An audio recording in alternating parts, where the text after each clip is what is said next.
This video will show using the Car-Bench Revolution structural repair package to perform structural repairs to this Ford Fusion.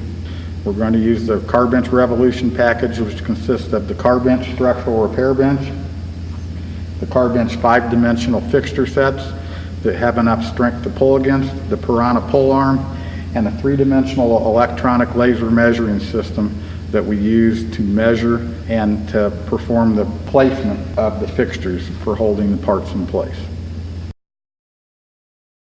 Now we're going to lower the car into the pinch welder rocker clamps, establish our 4-point holding, at which point we can roll the machine back into the work stall where the work will be done, hook it to the lift, and proceed with 8-point holding.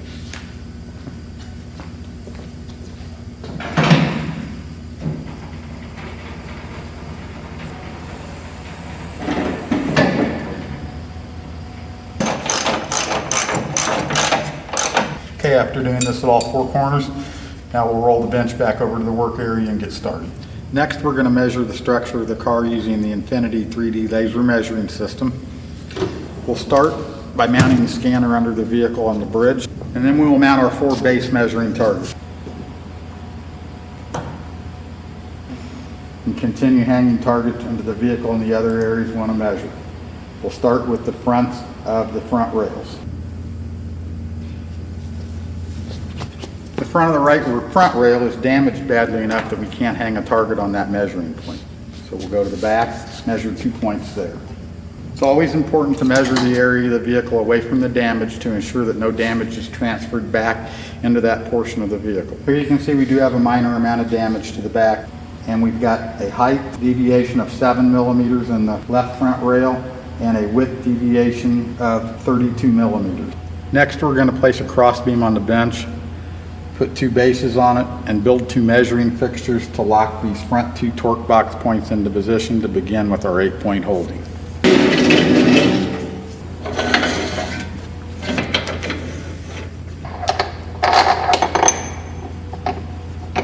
Bolt up to the torque box bolt for the rear subframe mount of the vehicle.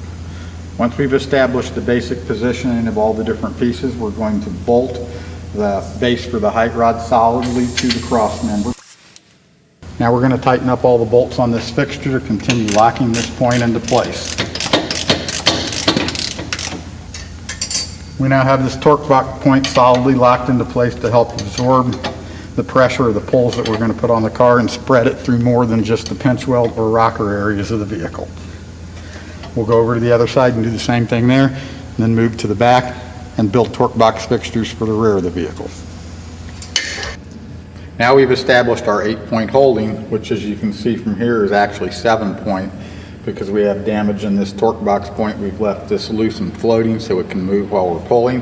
And it's time to start pulling the rail that we're going to save back into position and doing the rough pull on the rail that we're going to replace to get the parts of the structure that it attaches to in the proper position ahead of the replacement.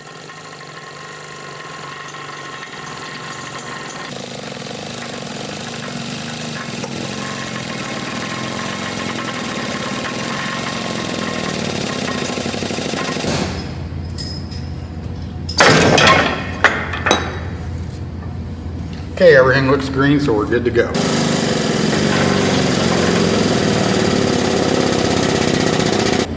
Got our target all green within 2 mils of spec. So pulling's done on the front of this left rail, and the structural repair pulling wise is done.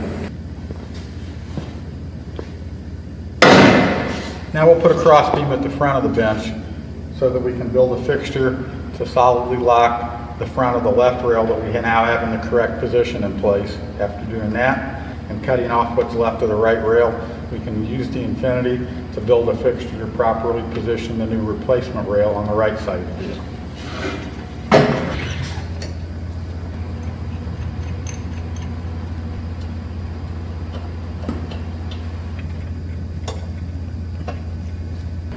All right, now we'll get what's left of the old damaged rail out of the car. Now, using the 3D laser measuring system to help us, we will build a fixture for locating the front of the right frame rail. First thing we'll do is attach a base for our height rod into the crossbeam at the same basic position that we had for the left front. Next, we'll put the adjustment slides for the length and the width onto the base plate. Position our height rod and bolt our bracket to the top. And we'll start off by positioning the bracket and the height rod in about the same position that we have the bracket and height rod for the opposite side at. And we will hang our infinity target off of the bushing, again like we have it on the opposite side. Using the LEDs on the side of the target, you can see top LED represents our height measurement, middle LED our width measurement, and the lower LED our length measurement. We have our tolerances set at 1 millimeter. So using these LEDs, we can position our 3 measurements, moving until the LED turns green. Once our LED is green, we know we were within 1 millimeter of spec at that point. We've got our height set, and I can solidly lock the locking bolt for the height rod in place so it will maintain that measurement. Next, we'll set our width measurement, sliding it again until our LED turns green. Once the LED is green, locking that in place. Now we can move on to our length measurement.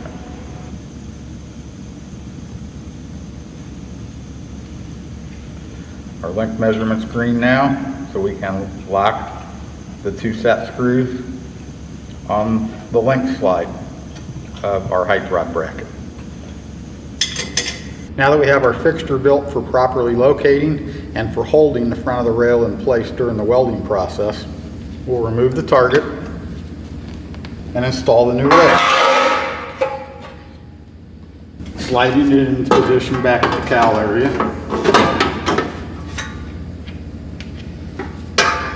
Putting the proper spacers in between the rail and our bracket, and then threading the stud bushing back onto the front stud for the front of the set frame. Now we'll reinstall our target to ensure that nothing is moved during this process. All our LEDs are green, meaning that length, width, and height are all within 1 millimeter of the specification we have set. So we can move on to clamping and welding the rail at the back at this point.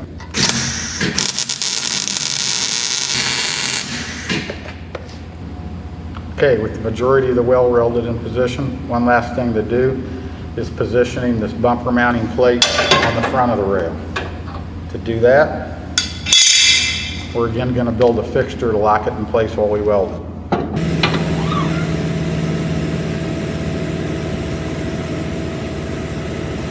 We set our target in place, establish our length, width, and height again using the LEDs on the target side. We got the height right on the first shot. Now we'll go for length, which is the bottom LED, and then go for width.